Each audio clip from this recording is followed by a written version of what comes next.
여러분 반갑습니다. 정박사입니다. 다들 즐거운 광복절 연휴 되셨습니까? 날씨가 많이 회복이 돼서 다시 또 많이 낮에는 좀 더운 날씨가 좀 된 것 같은데요. 그래도 밤낮으로는 약간 공기가 선선해서 더위가 많이 꺾여 있는 것 같습니다. 그래도 말복이 지났죠.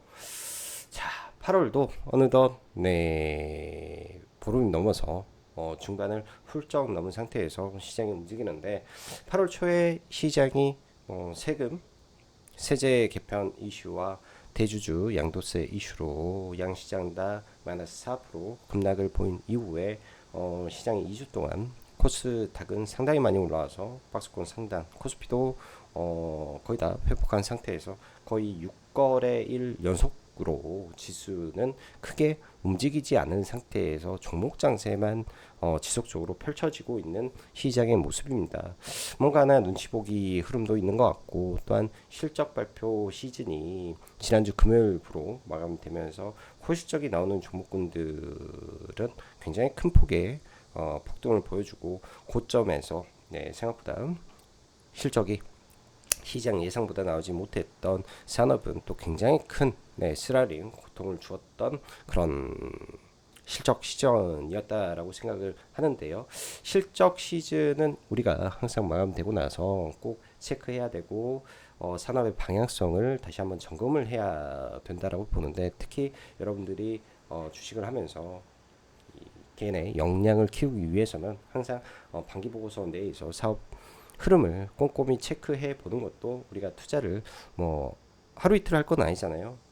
한번 이 바닥에 발을 들이게 되면 평생 해야 될 일이기 때문에 그런 습관을 길러 놓은 것도 장기적으로 우리가 주식 투자를 할 때 굉장한 도움이 될 것이고, 또한 단기 매매에 있어서도 좋은 산업을 알고 있고 좋은 종목을 알고 있고 그러한 종목의 이 상승의 트리거를 줄 수 있는 정확한 맥, 즉 산업의 맥과 이슈를 알고 있다면 그 시점에 과감하게 투자를 할 수 있게 됩니다. 그런 부분에서 사실 연휴 기간 별 내용은 아니지만 제 나름대로 글을 카페에다 좀 작성을 해 놨으니까, 사실 종목은 저는 그렇습니다. 의미가 없어요. 종목은 의미가 없는데 그 종목에 대한 생각을 어떠한 관점에서 어떠한 분석의 툴로 우리가 하는지가 굉장히 중요한데, 모든 것은 산업의 크기와 그 산업이 글로벌하게 움직이는지, 그리고 글로벌 내에서 그러한 기업이 독점적 지위를 가지고 있는지, 혹은 그 기술력이 상당히 대체 불가한 기술력을 가지고 있는지, 이런 부분들에서 굉장히 중요한 영향을 미친다라고 생각을 합니다. 그런 관점을 잘 이해하시면 좋을 것 같고요. 자, 그럼 바로 시작해 보도록 하죠. 들어가기 앞서서 라이브 방송 가입 진행하고 있으니 관심 있으신 분들은 카페에 가입하시면 될 것 같습니다. 시장의 주도주는 변하지 않을 것입니다. 큰 흐름에서도 AI 산업도 바뀔 게 전혀 없습니다. 그 말은 기존에 잘하는 섹터가 만에 하나 시장에 조정이 왔을 때는 그냥 과감하게 들어가도 된다라는 사인을 저는 전달드리고 싶어서 이런 말씀을 드립니다. 한국이 잘하는 글로벌하게 흘러가는 돈의 흐름대로 시장을 보면 답은 매우 간단하다 생각이 드네요. 사실 제목을 어떻게 적어야 될지 요새는 정말 어렵습니다. 왜? 시장에 이슈가 없거든요. 뉴스도 없습니다. 주말에 여러분들 주말 내내 나왔던 뉴스는 트럼프, 푸틴의 정상회담, 그 이후에 조금씩 내용들이 나오고 있지만 그 내용에서 아직까지는 핵심적인 키포인트를 찾을 수가 없죠. 일단 트럼프와 젤런스키가 18일 날 정상회담을 또 하고, 회담 내용이 잘 되면 21일 다시 3자 회담을 하게 되는 내용이 될 것이고, 그러한 강력한 이슈가 남아있는 상태에서 한미 정상에 대한 회담에 대한 재료가 시장에 막 글로벌리하게 절대 나오기는 부족하죠. 그렇기 때문에 지금의 시장에 이슈가 굉장히 적다. 또한 최근에 이러한 이슈 부재 속에서 움직일 수 있었던 것은 뭘까요? 당연히 실적입니다. 그렇기 때문에 장중 매매가 어려웠을 수 있을 것이었다. 이런 말씀 드립니다. 최근 시장 여러분들 느끼실 거예요. 거래대금이 감소하고 있고, 그 다음에 종목군들의 연속성이 떨어진 가운데 매일같이 실적 서프라이즈 기업은 분명 나오죠. 그런 실적 서프라이즈 기업이 시장 예상을 뛰어넘는 실적이 나왔을 때는 시장의 자금들이 다 쏠려버리기 때문에 실적 시즌에서는 그런 부분이 단기 매매와 투자의 포인트가 되는 거고, 앞으로는 실적 시즌이 끝났기 때문에 테마든 뭐든 연속성을 가지는 이슈가 나오면 그쪽에서 흐름이 이어질 가능성도 있을 것이다. 이렇게 정의를 해 드리겠습니다. 자, 미국 시장 금요일 시장이 더 중요하죠. 3일 연속 이틀간 시장을 보면 좀 올랐다가 금요일 날 소폭 빠졌습니다. PPI 지수가 발표가 되면서 9월 B컷에 대한 기대감이 조금 내려왔는데 결국은 다음 주에 있을 PC 물가 지표 발표가 핵심이 될 거라고 좀 생각을 하고, 잭슨홀 미팅 이슈도 남아있기 때문에 미국 증시가 사실 더 이상 올라갈 폭이 그렇게 많아 보이지는 않아요. 미국 시장 자체가 그렇게 올라갈 폭이 많지 않기 때문에 조그마한 이슈에도 자꾸 흔들릴 겁니다. 대신 미국이나 한국이나 지금 시장을 움직이는 것은 돈의 힘입니다. 유동성이 너무나 많이 풀려 있는 상태에서 더 풀리고 있다는 게 문제죠. 돈이 계속 풀리고 있어가지고 그 유동성이 시장을 많이 떨어지게 하지는 않을 것이고, 만에 하나 뭐 이런 백조가 나타난다, 혹은 블랙스완이 터진다라고 했을 때 급락을 하게 되면 시장의 대기 자금들이 눈에 불을 켜고 들어올 거라고 보여집니다. 투자를 해야 된다. 그렇게 강력하게 주장을 하고 싶습니다. 자, 미국 시장 보면은 뭐 금요일 날 뭐 뚜렷하게 종목은 없지만 반도체가 좀 많이 빠졌어요. 어플라이드 머티리얼즈의 목표가 하향 리포트 속에서 반도체 지수가 2.2% 빠진 상태에서 다음 주에 트럼프 행정부에서 반도체 관련된 관세 부과 이슈가 있죠. 근데 관세는 미국에 공장을 짓고 있는 기업들은 제외한다라고 했으니까 뭐 국내에 뭐 특별하게 영향을 줄까라는 생각을 하는데, 일단은 뭐 그런 이슈가 있다라고 보여지고, 반대로 최근 헬스케어 업종이 굉장히 많이 올라온 상황입니다. 헬스케어 위주의 업종들이 많이 올라와 있는데요. 13F라고 해서 미국 증권거래소에서 반기에 한 번씩 이 대형 투자자들에게 이런 투자 내역을 공개하게 하는데, 여기에 이제 버핏이 2조 가량 유나이티드 헬스케어를 매집했다라는 내용이 나오면서 급등한 거고, 1, 2 노보노디스크는 최근 급락 이후에 기술적 반등이 진행되고 있는 상태에서 존슨앤존스가 신고가 근처까지 올라왔다라는 점은 굉장히 좀 잘 체크 좀 해봐야 될 것 같습니다. 제약바이오 업종 내에서 미국에서 존슨앤존스만 신고가 근처까지 올라왔으니까요. 보면 이게 존슨앤존스 차트인데 2개월 연속 올라왔는데, 지난번에 렉사라 발표 이후에 급등했다가 좀 주목받고 계속 지속적인 상승을 보였다라는 거는 고무적인 부분이라고 좀 보여집니다. 그리고 유나이티드 헬스케어 급락 이후에 올라오고, 노보노는 많이 빠졌는데 메쉬 치료제 가속 승인으로 인해서 한 지금 7% 정도 올라가고 있으니까 월요일날 메쉬 치료제 어떻게 되는지 뭐 이런 정도 그냥 생각해 보는 정도 흐름일 것 같아요. 러프하게 여기에 뭐 크나큰 의미를 두고 보는 것보다도 러프하게 그냥 종목군들을 바라보는 게 필요하겠거니 정도 생각이 듭니다. 지난 목요일 국내 증시 흐름은 조금 어려웠을 수도 있을 겁니다. 코스피도 이렇게 빠지고 뭐 코스닥도 올랐다 빠졌다 올랐다 빠졌다 하면서 그냥 러프한 흐름에서 움직임을 보였기 때문에 큰 변동은 없었는데, 지수를 떠받쳤던 것들은 2차전지와 제약바이오 업종이 지수를 떠받들고 움직였고, 나머지 종목군들은 사실상 그렇게 크게 재미있는 장세는 아니었다 생각이 들고요. 장중에 이제 뭐 SDX 엔진의 호실적, 한택의 호실적, 그 다음에 뭐 일부 2차전지 종목들 계속 움직이는 거, 그리고 ABL 바이오, 올릭스 두 제약바이오가 금요일날 뜨거웠던 정도가 전부였던 시장입니다. 자, 내용 보면 미국 증시는 연휴 기간 특별히 큰 변동성은 없었습니다. 일부 PPI 발표와 그로 인한 흔들림 정도가 전부였고, 그로 인한 9월 B컷이냐 아니냐로 노이즈가 생기는 흐름에서 지수는 최상단에서 소폭 하락하며 보합권 정도 흐름이라 국장에서는 큰 영향은 미미할 것 같다 예상이 되네요. 한 주간 미증시에서 보면 제약바이오 섹터가 릴리, 노보노 급락 이후 회복세를 보이며 제일 많이 올라왔는데, 13F 보고서에서 버핏의 유나이티드 헬스케어 대량 매수로 급등한 거 이게 전부였고, 아까 말씀 노보노디스크의 메쉬 정수증 확장 이슈가 좀 있는데, 이게 이제 예를 들면은 뭐 D&D 파마텍에 연동이 되느냐 아니냐 이 정도.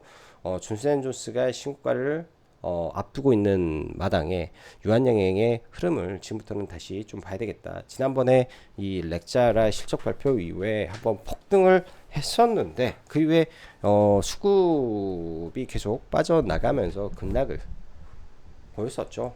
바닥을 잡고 다시 움직임을 보여주는지 정도만 체크해 볼 것 같습니다. 적극적으로만 보고 싶지 않아요.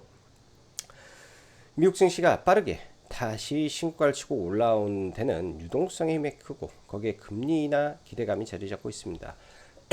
그게 이번 주 PCE 더불어 잭슨홀 미팅에 영향을 준 요인이라 사실상 지수는 위로는 어려워 보이고 국장 기준에서는 그냥 종목 장세만 계속 펼쳐질 거다.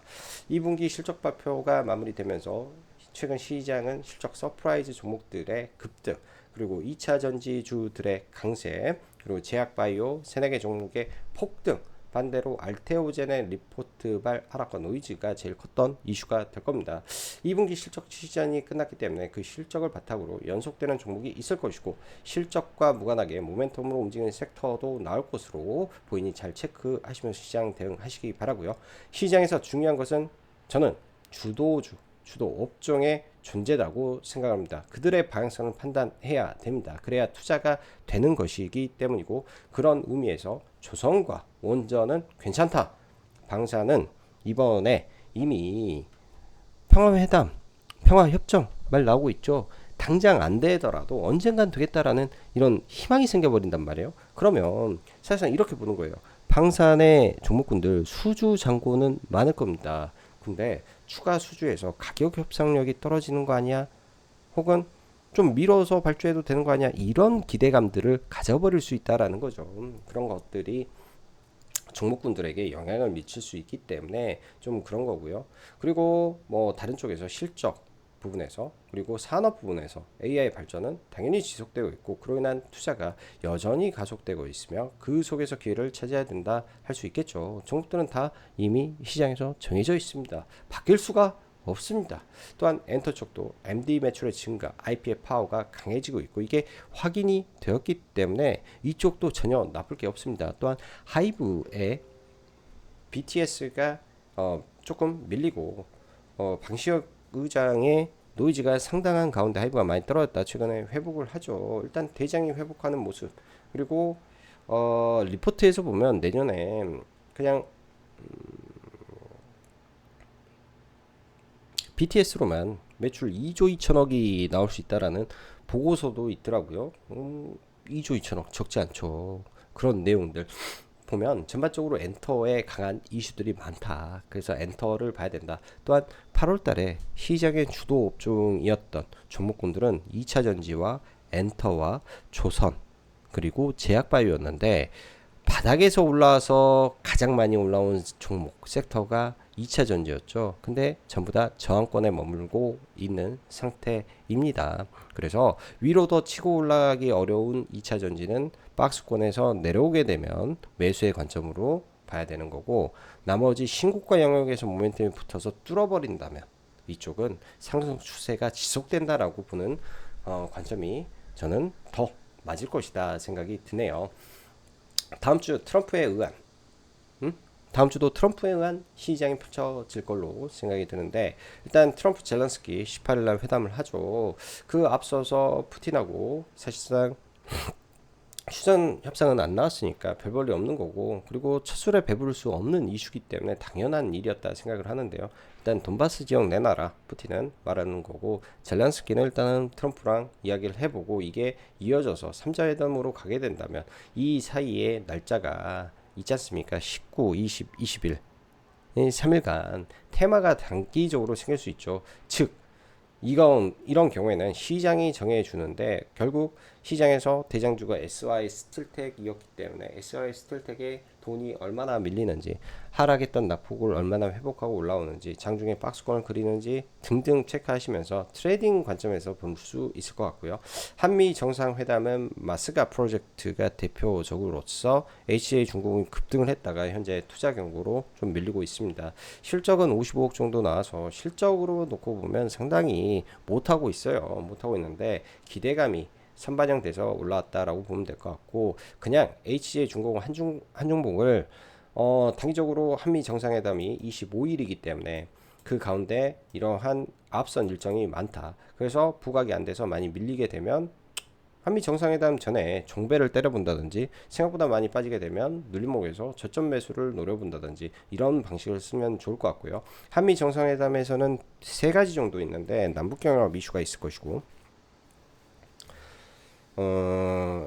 그리고 LNG 프로젝트 참여 여부가 생길 겁니다. 금요일날 한택이라는 종목에서 실적 서프라이즈가 터졌습니다. 신고가 영역이죠. 실적이 188억이 나왔기 때문에 이런 종목이 알래스카 모멘텀을 붙여버리면 한 차례 박스권을 뚫고 움직일 수 있는 서프라이즈가 터질 것 같아요. 시장에서는 전혀 남북 정상, 그러니까 한미 정상회담에 알래스카 LNG 프로젝트는 1도 반영이 안 돼 있는 상태에서 실적으로 일단 들어 올렸기 때문에 이 종목은 잘 지켜보고, 만약 알래스카 프로젝트가 터졌다 그럼 얘가 이제는 대장주입니다. 통영철관이 대장이 아닙니다. 그래서 한택을 보자 이렇게 언급을 드리고요.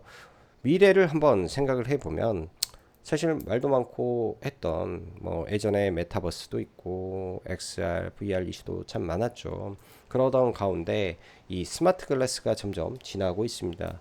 올 하반기 삼성전자 9월 말이었던가 10월 달에 무한 프로젝트가 드디어 시장에 공개가 되고, 애플도 내년부터 스마트 글라스 사업을 대량 생산에 들어간다 뭐 말도 나오는데요. 잘 지켜봐야 될 이 넥스트 AI 디바이스가 뭘까에 대한 고민을 많이 해봐야 될 것 같습니다. 괜찮은 것 같아요, 이쪽은. 그래서 지금부터는 관심을 가지고 좀 봐볼 생각이고, 결국 미래는 방향성이라는 건 정해져 있죠. 로봇도 하나의 미래로 가는 부분이고, 이러한 AI로 인한, 결국은 AI 투자만 백날 할 겁니까? 그 AI를 왜 투자하겠습니까? 그러한 추론과 이 학습, 인공지능을 만드는 것은, 모든 것은 결국은 마지막에 귀속되는 것은 디바이스로 향하기 때문에, 그런 디바이스 계속 연구하고 공부하고 계획을 세워봐야 되는 게 맞지 않나 생각이 드네요. 뭐 바로 종목 보죠. 들어와 없어서 뭐 이 지수 흐름을 좀 보면 코스피 같은 경우에는 급락하고 단 뭐 3, 4일 만에 회복한 이후에는 그냥 박스권입니다. 크게 빠지지도 않고 움직이지도 않은 상태에서 그냥 박스권으로 옆으로 기어버리는데, 이런 차트는 뭐 올라가면 일단은 상단에서 볼벤을 좀 맞겠죠. 볼린저 밴드가 뚫리는 시점에 모멘텀이 붙으면 그때부터 지수가 레벨업을 해버릴 수도 있어요. 지금 볼벤 하단과 이런 안에서 변동성을 축소하니까 떨어져도 반등할 것이고 올라도 저항 맞을 것이다. 저는 이렇게 좀 보여주고요. 코스닥도 마찬가지로 볼벤 하단에서 반등, 상단에서 저항, 이렇게 왔다 갔다 하는 흐름으로 가지 않을까. 지수는 지금은 박스권 그리고 있으니까 지수 올리려면 2차전지 올리고 제약바이오 올리고 반도체까지 올려야 올라가는 그림인데, 아직은 2차전지에 대해서 일단은 단기 고점 시그널이 일부는 나와서 눌림에서 좀 봐야 되지 않겠냐 생각이 드네요. 삼성전자부터 하나하나 좀 보겠습니다. 삼성전자는 빠지면 계속 매수세가 강하게 들어오고 있고 모멘텀이 계속 강화되고 있다 이렇게 좀 보여지기 때문에, 뭐 삼성전자는 뭐 트레이딩 하기는 좀 어렵지만은 자금 큰 사람들은 21선 근처 들어가서 조금 더 봐도 될 것 같고요.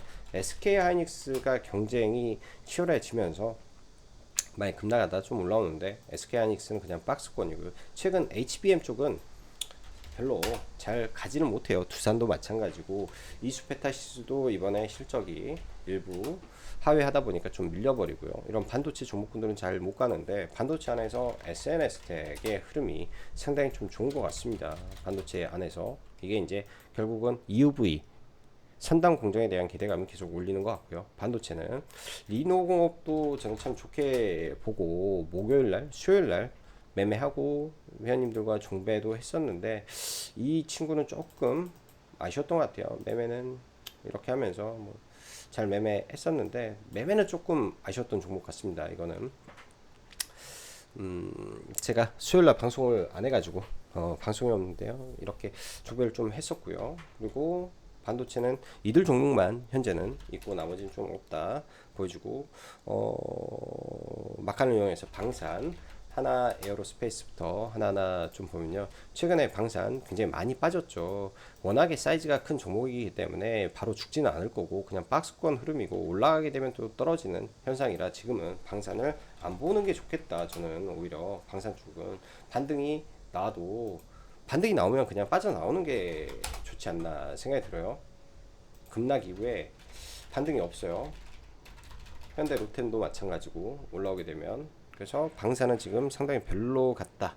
대신 조선, HD, 현대, 중공업이라든지 상단에서 잘 버티고 있는데요. 지금 상단에서 들어가는 거는 저는 메리트가 많이 없어서, 만약에 조정을 받고 이격이 축소되고 장기 평선 아래에 내려온다면 HD 현대 중공업이나 HD 현대 미포조선 같은 친구들 좀 내려온다면 좀 보면 좋을 것 같고요. 뭐 최근에는 하나 엔진, 그 다음에 HD 현대 마린 엔진, 이런 엔진주들이 셌는데, 금요일날은 STX 엔진이 실적 슈퍼 서프라이즈가 터졌습니다. 300 몇 억이 나왔는데요. 여기 아직 업데이트가 안 돼서 330억 나왔는데, 완전 서프라이즈죠. 완전 서프라이즈.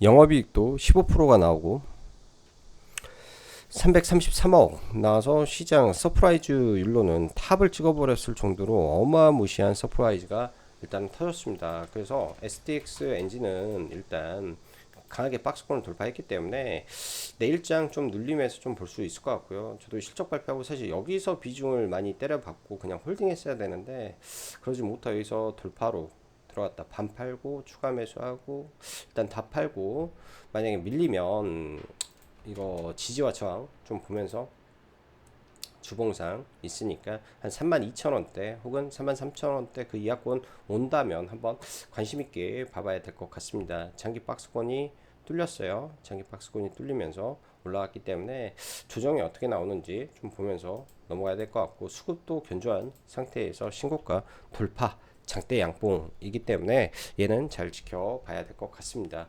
그리고 뭐 조선 쪽에서는 이제 많은 종목군들이 있는데요. 그 전에 이제 시세를 만들었던 태광, 피팅의 태광도 일단 기준봉을 만들어 놓고 버티고 있는 흐름이라 얘도 어떻게 될지 일단은 체크만 하고 좀 볼 것 같고요. 나머지 조선 쪽은 밀리면 좌우지간 계속 긍정적인 흐름에서 좀 보고 있다, 이렇게 보시면 좋을 것 같습니다. 하나오션이 투자 경고 이후에 좀 빠지는데요. 얘도 많이 밀리게 되면 보면 되고, 지금은 좀 애매하고 그냥 하나오션보다는 HJ 중공업이 높은 위치에 있음에도 불구하고 주초에 만약 그 트럼프의 이 젤런스키 우크라이나 이슈로 인해서 많이 빨리 빠지게 되면 11선을 이탈하는 시점이 저는 참 좋지 않나. 그래서 이 범주 내로 내려오는 거 그럼 좀 지켜보고 있고요. 빠지면 하단에서 좀 노려보려고 해요. 대한조선은 최근에 상장 이후에 가격 돈이 들어왔던 이런 자리까지 내려왔는데, 물량의 매도 물량이 좀 많다 보니까 좀 빠지는 것 같고요. 실적은 되게 잘 나왔더라고요. 650억, 영업이익 650억짜리 종목이기 때문에 어느 시점에서는 도치 캔들이 나오고 흐름이 안정되리라 생각을 합니다. 중소형 얘도 1위 생산 기업이기 때문에 굉장히 강한 회사다라고 볼 수 있을 것 같고요. 제약바이오 보죠. 펩트론이 이날 수요일날 박스권을 뚫고 일단 다시 한번 좀 올라오고 있는데, 아주 높은 구간임에도 불구하고 시가총액 8조를 돌파시키면서 제약바이오들을 다 끌고 가고 있습니다. 뭐 매수 하라 마라 할 수 있는 단계는 아닌 것 같고, 리가 캠바이오도 지금 신고가 치고 계속하고 있죠. 하반기에 추가 라이센스 아웃 기대감으로 인해서 움직이고 있기 때문에 이격이 좁혀지면 체크하고 봐야 될 것 같고요. ABL 바이오는 오버행 이슈가 좀 있었는데, 즉 안 팔기로 했던 대주주들, 그러니까 지난번에 그 10인가 뭔가 투자했던 2,300억 내에서 신한은행 물량인가 아무튼 어디 물량이 지속적으로 좀 나온 게 좀 있었습니다. 근데 그 중에서 이미 한 40% 50%가 나온 걸로 시장에서 판단이 되고 있기 때문에 그런 물량을 외국인들이 잡아먹고 이때의 수급처럼 지금 또 들어왔다라고 좀 보여지는데요. 위에서 계속 이러한 흐름을 몇 번 더 거치지 않겠냐 생각이 듭니다. 월요일날 이 앞고점을 넘기면서 추가적으로 급등이 나올지 여부가 좀 판단이 돼서 월요일 날은 일단 관심 종목으로 넣어놓고 좀 봐볼 것 같고, 아까 언급드렸던 D&D 파마텍 같은 경우에는 이렇게 올라온 데는 경구용 치료제에 대한 기대감이 깔리면서 많이 올라왔는데요. 메시 치료제에 있어서도 상당한 기대감을 준 종목이죠. 일라이 릴리와 메시 계약도 했었고요. 아니구나 얘는.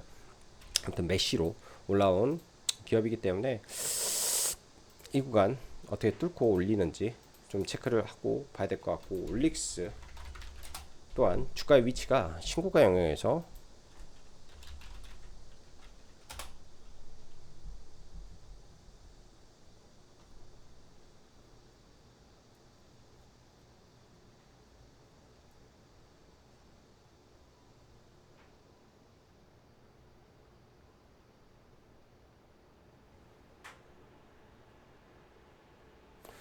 메시는 올릭스죠. 올릭스 노보노디스크가 메시로 가속 승인을 받았기 때문에 그게 이제 일라이 릴리와 함께 일라이 릴리의 기술 이전을 했기 때문에 올릭스가 그 모멘텀으로 이 자리를 뚫고 월요일날 올릴 수도 있습니다. 그래서 월요일날 당장 아침에 움직임을 좀 잘 체크하고 바로 돌파가 나올 수도 있어서 얘는 움직임을 좀 잘 봐야 되겠다. 월요일날 이렇게 좀 보여주고요. 자, 그리고 제약바이오는 일단은 이 정도 흐름과 알테오젠 목표 주가 하향 리포트 속에서 장중에 마이너스 5%. 근데 다시 또 새로운 UBS 목표가는 또 상향.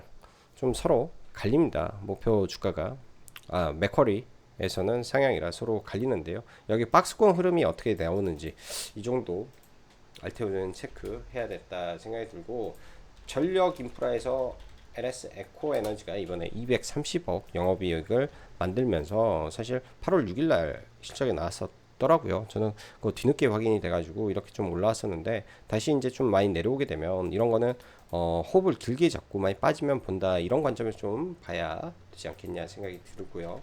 세명정리도 마찬가지입니다. 주종시 매수 관점에서 계속 체크를 해봐야 될 것 같아요. 이번 2분기 실적 발표에서 가장 히어로 종목 중에 하나니까 봐야 되고, 엔터 하이브 금요일날 좀 올라왔다가 빠지는데요.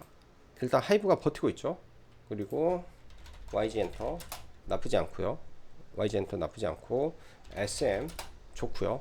SM은 저희가 매수 추천을 하고 나서 저도 물량 들고 있고요. 떨어질 때 잡았어요. 떨어질 때 뭐 이때도 한번 매매하고 이때도 해서 한 3, 40% 매도하시라 하고, 올라오면 아무튼 신고가 보면 될 종목이다 이렇게 좀 보여집니다. 떨어질 때 잡고 빠지면 계속 관심 있게 보고 있는 부분이라고 좀 보면 될 것 같고, 이런 캐대언 이슈가 이제 저는 제가 봤을 때 지속 확장될 이슈로 생각을 하고 있는데, 여기에 이제 애플 TV에서 발표될 K-팝 또한 캐대언 정도는 아닐 거라고 좀 보지만은 이런 모든 산업의 연속성을 만들어내는 거지 않습니까? 그런 의미가 충분히 있는 것이다.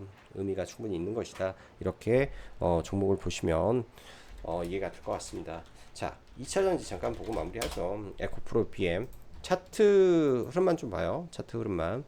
자, 이때 깨지고 떨어진 저항, 그리고 여기에 고점들이 있죠.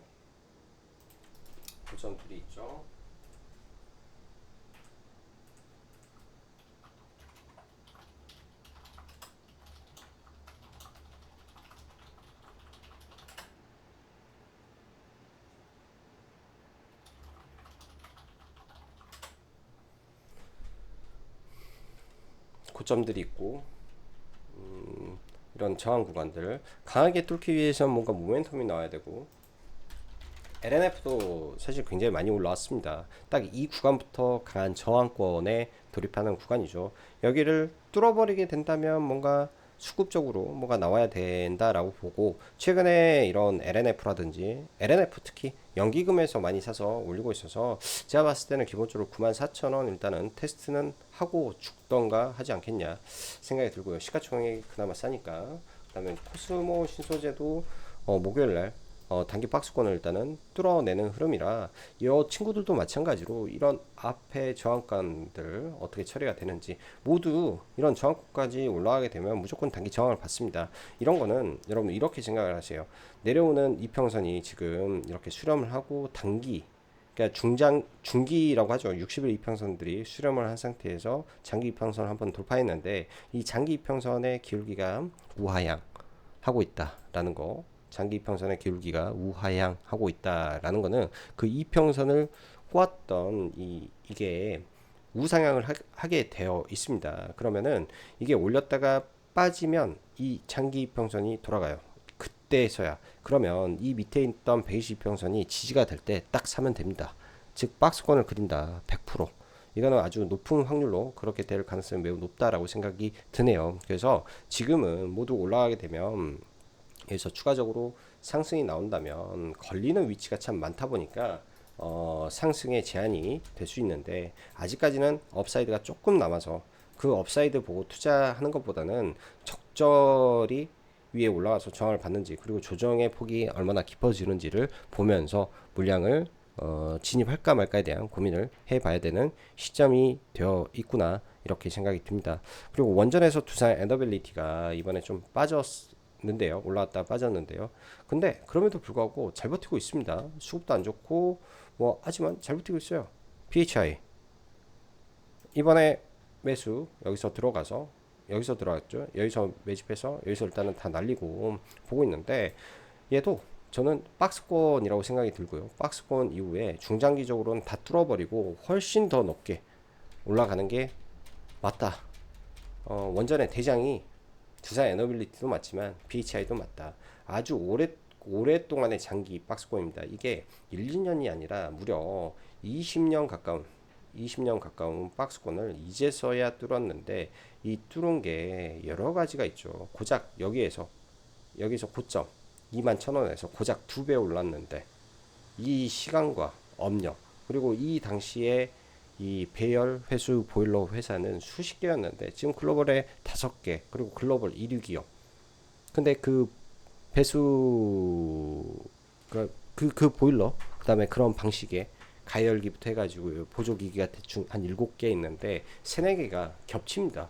완전 보조기기 아직 시장도 열리지도 않았는데 이제 2배 올랐다. 떨어지면 잡아야 된다.